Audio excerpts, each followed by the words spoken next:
Muy bien, estamos tocando un tema sobre quién soy para Dios. Es nuestra serie, ¿quién soy para Dios? Hace una semana, ¿alguien recuerda quiénes somos para Dios? Somos pueblo elegido. ¿Cuántos elegidos por el Señor hay aquí?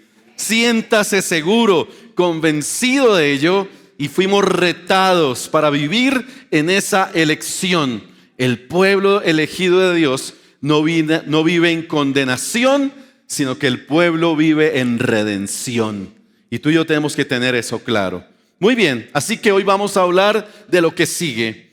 Vamos a leer Primera de Pedro 2, 7 al 9, y ahí está contenido toda la serie de este mes específicamente. Primera carta del apóstol Pedro, capítulo 2, versos 7 al 9, y dice: así es, ustedes los que confían en Él reconocen la honra que Dios le ha dado. Pero para aquellos que lo rechazan, se está refiriendo a Jesús, la piedra que los constructores rechazaron, ahora se ha convertido en la piedra principal. Además, Él es la piedra que hace tropezar a muchos, la roca que los hace caer. Tropiezan porque no obedecen la palabra de Dios y por eso se enfrentan con el destino que les fue preparado. Pero ojo, aquí está la centralidad. Ese pero es muy importante. Pero ustedes no son así. Diga conmigo, yo no soy así, como los que leímos antecitos. Soy como lo que sigue. Porque ustedes son un pueblo elegido, son sacerdotes del Rey, una nación santa, una posesión exclusiva de Dios. Por eso, ¿qué pasa con esos elegidos y esos sacerdotes que vamos a hablar hoy? Por eso pueden mostrar a otros la bondad de Dios, pues Él los ha llamado a salir de la oscuridad y entrar a su luz maravillosa. Mire, Pedro decide escribirle esta carta a la iglesia esparcida. Esta carta está dirigida, cuando usted lee Primera de Pedro, va a pensar en que Pedro le está escribiendo a un grupo de cristianos que fueron producto de la diáspora, es decir, que fueron esparcidos por la persecución. ¿Ok? Y Pedro le escribe esta carta a esas personas con el deseo de animarles, de motivarles, porque seguramente la persecución dejó mucha tristeza, mucha presión, temas a nivel emocional. Entonces Pedro busca con esta carta llenarles de ánimo. Y qué bonito cuando alguien nos anima, ¿cierto? Las palabras de ánimo son tan importantes en la vida. Y esta es una carta en la cual Pedro busca y quiere y tiene la intención de animar a esos fieles cristianos que siguen perseverando, pero que también tienen derecho a desanimarse, porque ¿quién no se ha desanimado, cierto? Todos hemos pasado por el desánimo, todos hemos pasado por la tristeza. Así que es muy importante tener en cuenta el argumento de Pedro, porque en primer lugar les menciona la condición de aquellos que rechazaron a Dios, ¿verdad? Dice, ellos, los que rechazaron a Dios, tropezaron porque decidieron no obedecer la palabra de Dios. Y entonces pone ahí un contraste. Pero ustedes no son como ellos, porque ustedes decidieron honrar a Dios y obedecer a Cristo y caminar en obediencia a su palabra. Así que los está animando y les está reconociendo su perseverancia, les está reconociendo que además, por el hecho de haber obedecido al Señor, son personas diferentes. Ustedes son personas diferentes, tienen una identidad, tienen un sello, tienen un propósito y un destino diferente. Quienes decidimos obedecer al Señor tenemos un destino asegurado en la eternidad.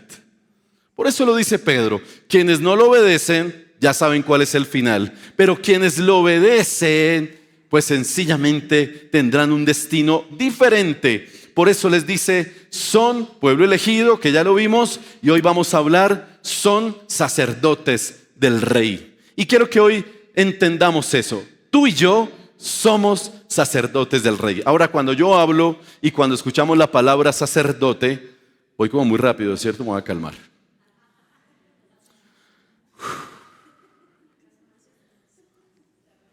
Es que me emocioné.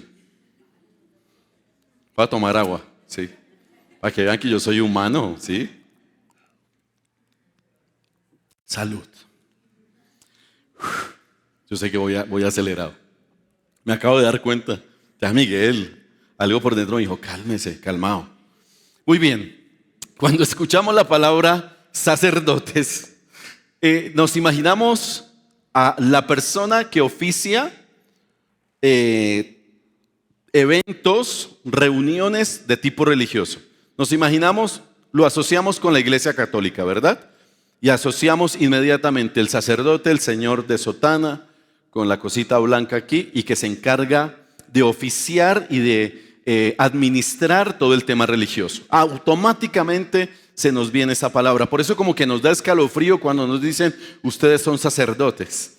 Pero realmente, cuando la palabra de Dios se refiere a ese sacerdocio, está enfocándose en el sacerdocio del Antiguo Testamento. ¿Lo recuerdan?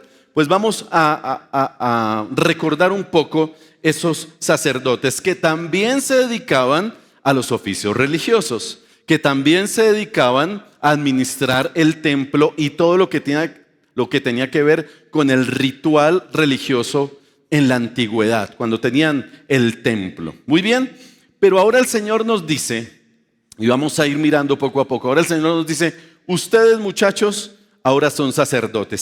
Si de pronto recuerdan algo por allá de la Reforma Protestante, eso que sucedió o empezó a suceder en el año de 1517 en Alemania. ¿Recuerdan algo? Un señor llamado Martín Lutero. Ok, usted y yo somos hijos de la Reforma, así que debe saberse la historia. Si no se la sabe, llegue hoy a googlear y ponga ahí Reforma Protestante. Martín Lutero, 1517. Wittenberg, Alemania. Ok, 95 tesis. Y usted se mete ahí. Pues una de las tesis de las que habló Martín Lutero es que acerca del sacerdocio universal de los creyentes, que no es otra cosa que nos debemos saber y entender que usted y yo somos sacerdotes del Rey. ¿Y eso qué quiere decir? Pues eso es lo que yo quiero explicar o tratar de explicarles hoy. Y no quiero que se vuelva una clase de teología, aunque con todo este contenido es un poco difícil no volverlo tan teológico, pero voy a intentar. ¿Qué quiere decir esto? ¿Qué significa que somos sacerdotes del Rey? Voy a hacerlo bien sencillo. En primer lugar, significa esto, que podemos tener comunicación directa con Dios. ¿Ok? Parece algo, ¿y eso qué? Como lógico, como de sentido común. Pero fíjese que en tiempos antiguos, Dios se relacionó con su pueblo únicamente a través de ¿quién? Del sacerdote. No había la posibilidad de que la persona tuviera una relación, comunicación directa con Dios. Parece increíble, pero así era. La única manera que Dios, o el medio que Dios usaba para comunicarse con su pueblo, eran los sacerdotes. Por eso, ellos se ocupaban de tareas religiosas, eran los intermediarios entre Dios y el pueblo, y solamente ellos tenían comunicación directa con Dios. Y el sumo sacerdote, ¿se han escuchado hablar de eso? O sea, el mayorcito, el que sigue, el de mayor rango, porque el sumo sacerdote era el top, ¿sí? El de mayor rango. Ese man estaba fuera de liga. Este personaje solo podía entrar una vez al año al lugar santísimo. Los pongo en contexto. Existía el templo y la gente iba al templo a ofrecer sus ofrendas, ¿sí? La manera como adoraban era llevando animalitos para ser sacrificados. Su manera de adorar, de pedir perdón, de ofrendar, era con animalitos. Ok, entonces el templo tenía 3 partes, no era como este. Tenía 3 partes, como si pusiéramos tablas acá y una cortina. Ya les hablo de la cortina, que eso también está bien bueno. Y entonces entraban y la primera parte se llamaban los atrios, ¿cierto? Y allá habían una cantidad de cosas, no les voy a explicar. En algún momento haríamos esa clase. Luego habría otra parte que se llama el lugar santísimo, ¿verdad? Ahí entraban solo algunos. A los atrios podrían entrar en ubicaciones determinadas las personas, pero ya el lugar santo no. Ese no era un lugar público, ahí entraban los sacerdotes. Pero había un lugar más privado que se llamaba el lugar santísimo. Y allí era donde se manifestaba la presencia de Dios de una manera extraordinaria y sobrenatural. Y allá habían unos elementos simbólicos muy importantes para el pueblo. ¿Alguien lo recuerda? El arca del pacto. Unas especificaciones, tenía allí las tablas de la ley, ¿ok? Tenía la vara, que recordaba también la provisión de Dios, el maná del cielo, muchas cosas. En algún momento hablaremos de eso. Lo que quiero que sepan es que a ese cuartito súper reservado y megatop, solamente entraba el sumo, ni que era el sacerdote, el sumo sacerdote. Y lo que dividía el lugar santo, como si fuera ¿sí? Una tablita acá, dividía el paso de allá, acá era una cortina. Una cortina daba acceso. Tenga en cuenta lo de la cortina, no es un detalle menor. Una cortina. Así que el hombre entraba allí, pero ¿sabían algo? Que era tanta la presencia de Dios y la gloria de Dios, que él, si no estaba bien en conexión y en relación correcta con Dios, el tipo se moría. Se moría. Entonces, al hombre le amarraban unas campanitas en la cintura. Entonces, cuando él caminaba allá por el lugar santísimo, se escuchaba. Todo el mundo estaba atento y sonaban las campanas. Tilín, tilín. Está vivo, está vivo. Como los que venden helados en los carritos. Sí, ese cremelado. Entonces la gente escuchaba las campanitas y el sumo sacerdote estaba vivo. Pero si habían espacios prolongados, ya un espacio prolongado en donde no se escuchaban las campanitas, ¿qué pasó? Se murió. Y sucedía. ¿Quién iba a entrar a sacar el muerto de allá? Porque el que entraba se moría. Entonces por eso le amarraban una soga a la cintura y si moría el paciente, lo alaban. Esa era la dinámica. Pero ahora no es así. Buenas noticias. Porque si fuera así, ya estaríamos todos muertos. Estaríamos muertos. Pero ya no es así. Ese era un sistema en el pasado. El antiguo pacto. ¿Han escuchado hablar de eso? Eso tenía que ver con el antiguo pacto, con la ley. Era un sistema de sacrificios, de rituales para acercarse a Dios. Acá hay un pero, iglesia. Pero la muerte y resurrección de Cristo en la cruz cambió la historia y también cambió los roles y los privilegios de los cuales usted y yo hoy gozamos. Por eso podemos entrar a la presencia de Dios. ¿Usted sintió que el Señor se movía hoy en la adoración? Y a mí me impacta cuando cantamos esta frase: en la adoración tú te moverás. Que el Señor fluya de una manera sobrenatural. Mateo 27, 50 al 51. Entonces Jesús volvió a gritar y entregó su espíritu. En ese momento, ¿qué pasó? Me gusta eso. La cortina, ¿se acuerdan de la cortina que les había hablado? Pues ahí está, ahí apareció. La cortina del santuario se rasgó en dos. Pero ojo a ese detalle. No fue que alguien entró y la cortó, porque eso era altísimo. O sea, usted puede encontrar los detalles de cuánto medía el templo de abajo arriba. Eran muchos metros de altura. Pero lo lindo es que no es que alguien haya dicho, es que la cogieron desde abajo y la cortaron. No. En el momento en que el Señor entrega su espíritu, sucede este evento sobrenatural y maravilloso y trascendental. La cortina del templo se rasga en dos. ¿Pero cómo? De arriba hacia abajo. Eso tiene mucho que decir.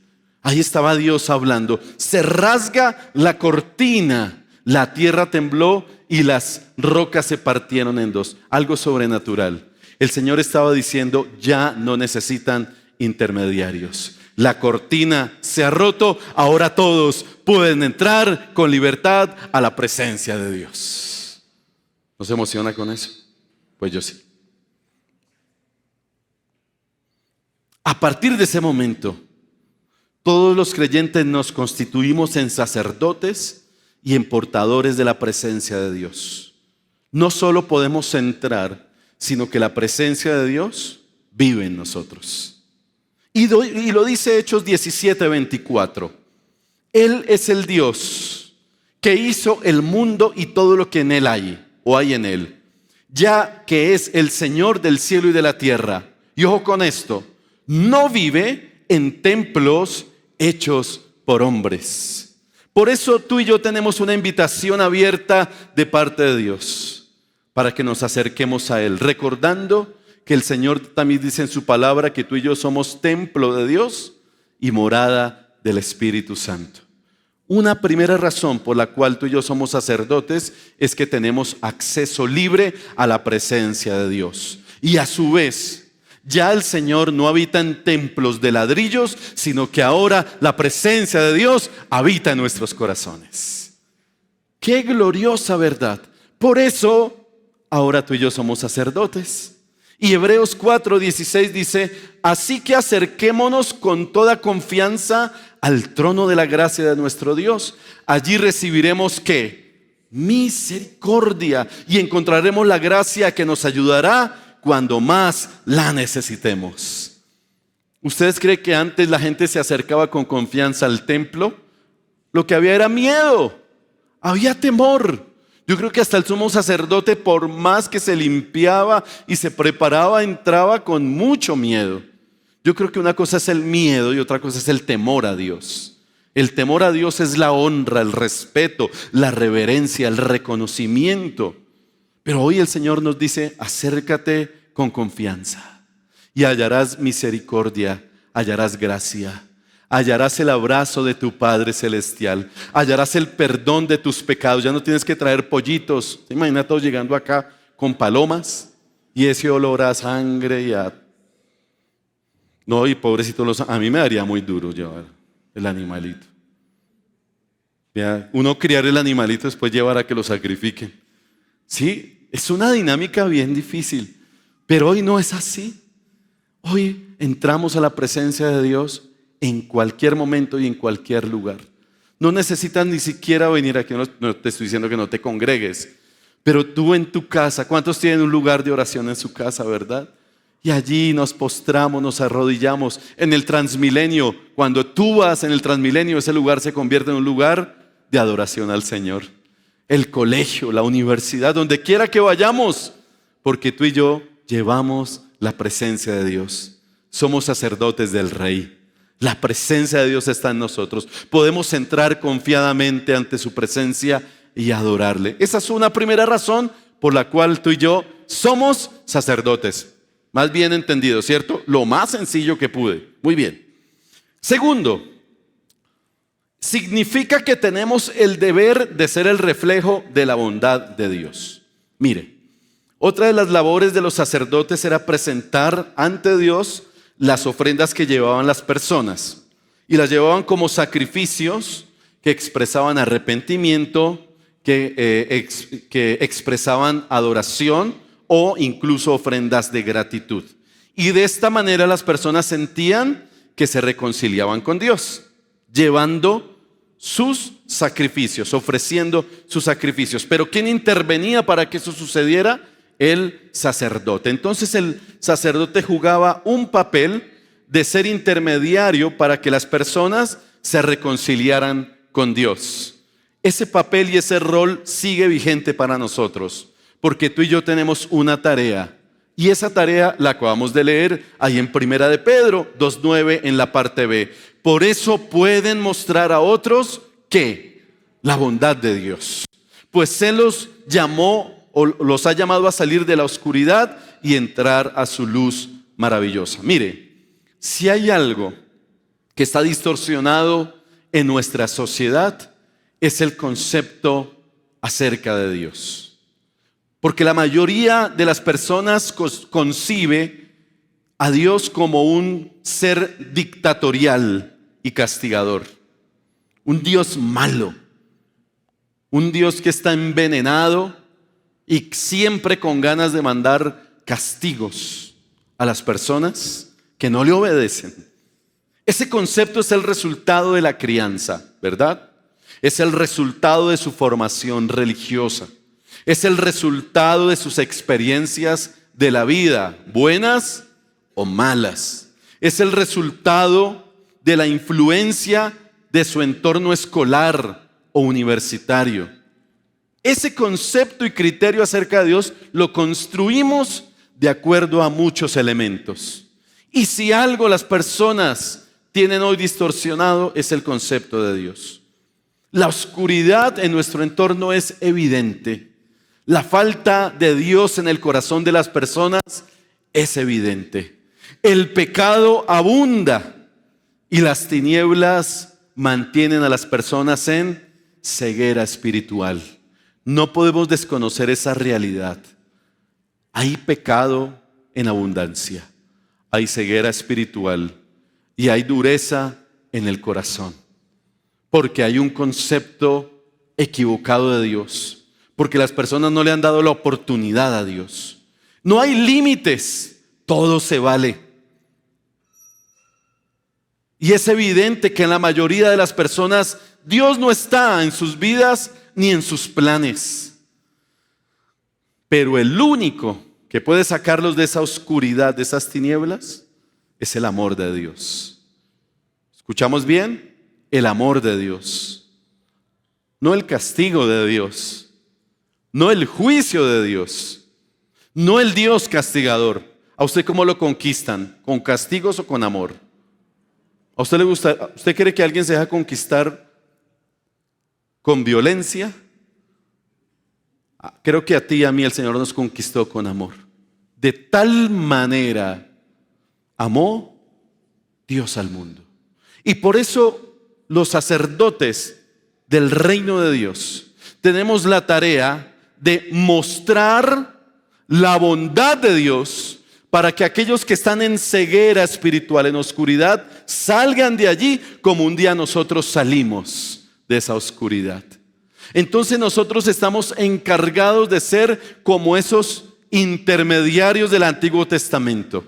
Ya no expiamos pecados ni ofrecemos sacrificios, pero sí podemos mostrar la bondad de Dios, la misericordia de Dios, la gracia de Dios. Ninguna persona se va a acercar a Dios si lo condenamos o lo llevamos al juicio. Con todo respeto, con la antigüedad, el evangelio de hace unos años, lo que hacían era pararse en los parques y decir, se van a ir para el infierno si no se convierten. Y todos dirán, pero se convertían. No, les daba era miedo y decían, yo voy para la iglesia. Nosotros necesitamos, nuestra tarea no es traer gente a la iglesia. Y está bien que los invite. Me refiero que la tarea más importante es que esas personas tengan un verdadero encuentro con Jesús, se planten en su iglesia, crezcan y se conviertan en verdaderos discípulos de Cristo. Vayan por todo el mundo, prediquen el evangelio y enséñenles que guarden todas las cosas. Iglesia, tenemos una tarea hoy de conquistar el mundo que está en oscuridad con la bondad, con el amor y la gracia de Dios. Mire, esto es importante. Yo creo que coincidimos en algo, y es que una de las maneras como podemos atraer las personas a Jesús y mostrarles la bondad de Dios es con nuestro testimonio, ¿cierto?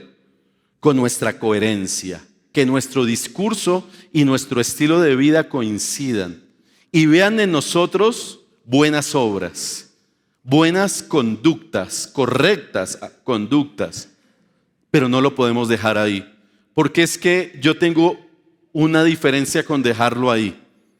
Resulta que se hace necesario que hablemos de Jesús. Y no les estoy diciendo que tengamos un lenguaje religioso, un lenguaje de esos, eso tiene una palabra, ya se me olvidó, rajatabla, de ese lenguaje que lo que hacemos es que las personas se separen y no se interesen por legalista. No es un lenguaje legalista. La estrategia tiene que ser importante en cómo compartimos y proclamamos el evangelio, pero hay que hablar de Jesús. Ojo, está muy bien que demos testimonio y que vean en nosotros a Cristo. No les estoy diciendo que mañana llegue a la oficina y se para allá: soy cristiano y vengo a hablarles de Jesús de Nazaret. Si no se convierten, se van para el infierno. Papi perdió el año, se van a espantar. Que vean en nosotros a Jesús, pero que también nuestro lenguaje, que no es religioso, ni fanático, ni legalista, corresponda a un lenguaje en el cual yo proclamo la palabra. Tengo que hablar de la palabra, tengo que dar testimonio del mensaje transformador. Romanos 10, 16 y 17 dice: sin embargo, no todos los israelitas aceptaron las buenas noticias. Isaías dice: Señor, ¿quién ha creído a nuestro mensaje? Así que la fe viene como resultado ¿de qué? No solo de ver el mensaje, sino ¿de qué? De oírlo. Ahí está. La fe viene por el oír. La gente necesita escuchar testimonios de lo sobrenatural que Dios hace.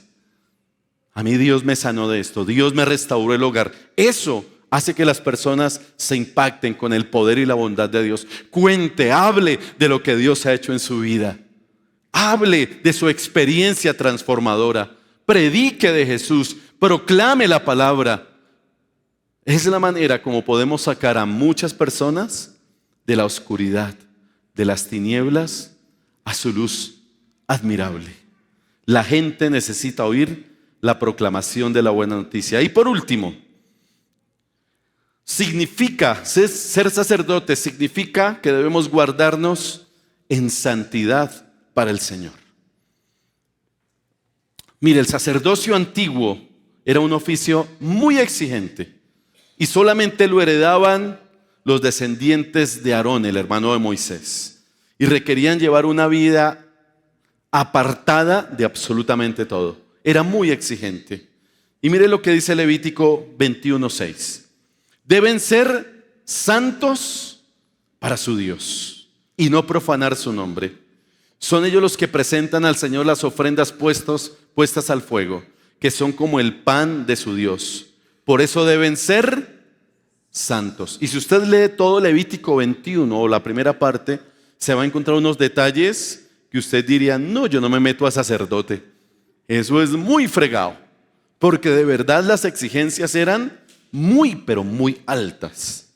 Entonces era absolutamente necesario que ellos tuvieran conciencia de lo que implicaba ser sacerdote. Y tenían que dar testimonio ante Dios, pero también ante el pueblo. Pero ¿qué tal si hablamos de santidad? Y santidad es estar apartados y separados para Dios, para una función, una labor y una tarea concreta. Es pertenecer de manera exclusiva a nuestro Dios. Te pregunto, ¿tú le perteneces exclusivamente al Señor? ¿Tienes esa seguridad? ¿Tienes esa convicción en tu corazón? La santidad no se trata tanto de no hacer cosas, porque tenemos el concepto de que la santidad es no bailar, no tomar y no fumar. Si usted le preguntaba a uno de los cristianos vieja guardia que no fueron transformados, decían: yo soy un hombre santo, no fumo, no tomo y no bailo. ¿Y tu carácter cómo está? ¿En la casa eres un ogro? Esa incoherencia. Entonces se dejó el catálogo de la moralidad solo a no hacer 3 cositas.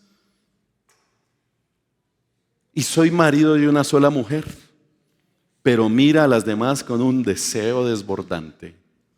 ¿Sí ve la incoherencia? La santidad va más allá de no hacer cosas. La santidad va más allá y es hacer lo que Jesús hizo. Vivir como Jesús vivió. Concentrarse en lo que sí hizo Jesús. Jesús estaba tan ocupado haciendo el bien. Estaba tan ocupado de construir y edificar su relación con el Padre que no tenía tiempo para andar pecando. ¿No le parece bonito eso? ocupémonos de lo importante, construyamos una relación profunda con Dios, trabajemos de manera constante y permanente en nuestro carácter y permitamos que el Espíritu trabaje en nuestro carácter. Y cuando Dios trabaja en nuestro carácter, nuestras conductas serán conductas santas. Sean santos, dice el Señor, como yo soy santo. Mis palabras serán las correctas. Mis conversaciones serán correctas. Mis negocios serán correctos. Seré un correcto estudiante. Seré un buen ser humano, un ser humano que se acerca a otros y los abraza. Eso es santidad. No es no adulterar ni tener relaciones sexuales fuera del matrimonio o antes. Porque para muchos era eso, ¿no? Hay que ser santos, aleluya, santo, santo, viene Jehová de los ejércitos. No cometa adulterio y fornicación y ya es santo. Si eso fuera, la santidad es impregnarnos de la presencia de Dios y que esa presencia, esa palabra viva nos transforme de manera constante y permanente. Después de esta predicación y después de que yo la preparo, mi vida no puede ser la misma. No puede ser la misma. Ya voy más consciente a conectarme con una vida de santidad. En mi casa, en mi relación de pareja, como padre de familia, como ciudadano, como pastor, como amigo, como yerno, como cuñado, como todo. Ahí tiene que estar impregnada la santidad y la presencia de Dios. No es dejar de hacer, es ser como Cristo. Es ser como Él, es vivir como Él y vivir para Él. Y si yo estoy impregnado de Él, yo no voy a tener problema en rechazar a cualquier mujer que me quiera seducir, porque solo tengo una y es mi esposa. Amén. Yo siempre les digo a los esposos que me dicen, voy a encontrarme con mi mejor amiga. Y yo, ¿qué? ¿Su mejor amiga no es su esposa? Mi mejor amiga es Ana Milena Bendaño, mi esposa. Yo no tengo mejores amigas.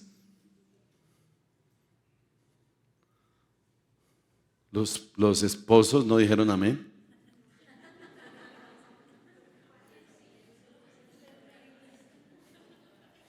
Se quedaron como mirándome, uy, la estoy embarrando.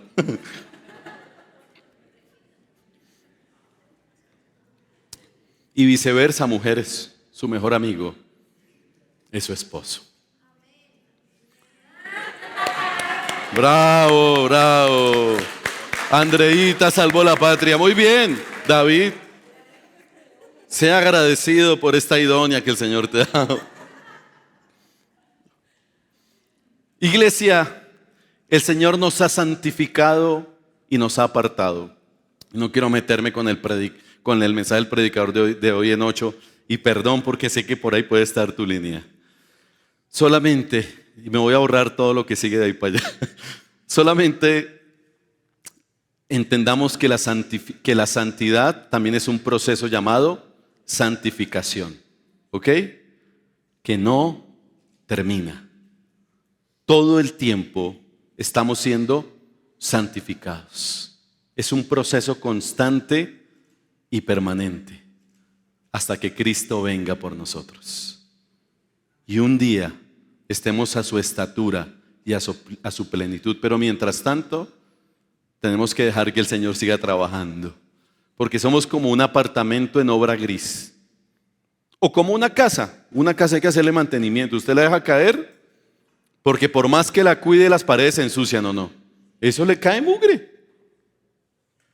Usted puede barrer todos los días y todos los días sale mugre. Nos pasa, ¿no? El polvo, no deje caer la... Oye, a propósito, hágase o no. No me entiendes, eso es un paréntesis ahí. Pero es algo similar. Usted tiene todo en su casa organizado, pero deje de barrer por debajo de la cama una semana. Le prometo que salen hasta culebras. Es impresionante. Porque tenemos que estar en constante mantenimiento. Así es la vida espiritual. Si usted se descuida y se confía, pierde el año. Mire, vienen próximos días, vamos a hacer un ayuno en la iglesia por varios días. Vamos a entrar en una temporada de ayuno. Les tengo noticias. Vamos a tener una nueva etapa en la iglesia, como ya lo estamos experimentando. Dios mediante, el pastor Joel González estará con nosotros en octubre. Vamos a hacer asamblea la primera semana de octubre, les estaré avisando. Y el 20 de octubre, ese fin de semana, estará el pastor Joel con nosotros. Y queremos que ese fin de semana lo vamos a institucionalizar como el aniversario de la iglesia. ¿Ok? Y ese fin de semana, todo el equipo de liderazgo vamos a estar siendo ministrados. Vamos a buscar el espacio. Estamos orando para que el 20 de octubre, ese domingo, Dios nos apareje un buen lugar. No vamos a hacer la reunión aquí, ni el 13 ni el 20 de octubre, porque vamos a estar en un salón comunal. El 13, en Ciudad Montes. Luego les avisaremos. Pero el 20, queremos que el Señor nos apareje un lugar espectacular. Vamos a celebrar nuestro aniversario en un buen teatro. Estamos orando que el Señor nos dé los recursos para que lleguemos tempranito a desayunar todos. El Padre paga, papá paga, y tengamos una fiesta en la presencia de Dios. Y la iglesia entienda todo esto aún más allá de una teoría, que somos sacerdotes del reino de Dios.